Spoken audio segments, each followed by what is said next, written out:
احنا كشركه ومصنع بنهتم جدا بكل الفيدباك، او يعني اللي هو الكلام اللي بيجي لنا من حضراتكم. فالنهارده لما تيجي حضرتك تسال، انا عندي خامه ولمعتها بس الزبون مش راضي، انا فلان دخل ولمع وبعدين اتصلوا بيا عشان اروح المع، فقلت اتصل بيكم عايز حاجه تخلي اللمعه اعلى. لما بنلاقي ان عندكم طلبات في سكه معينه، ونيجي مثلا نقول استخدم البولش كريم البولش، فنلاقي مجموعه مثلا زادت النهارده عن 75 او 77 بالظبط في المية، ما هماش عارفين ايه هو البولش اللي بيلمع الرخام والجرانيت.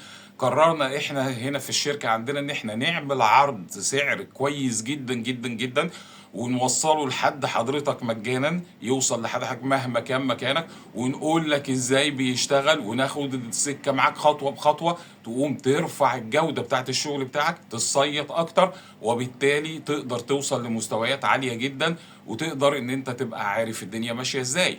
بس هو ده اللي احنا بنحاول نعمله. احنا عايزين كل ولادنا واخواتنا الصنايعيه في مصر يوصلوا بمستوى كأن انا قاعد مثلا في ايطاليا، او كأني قاعد في اسبانيا. ما ينفعش يجي واحد من الهند ولا باكستان، مع كامل احترامنا ليهم في الدول العربيه، ويسبقني في الشغل. ليه؟ ده احنا مصر يا جماعه، ده احنا مصر.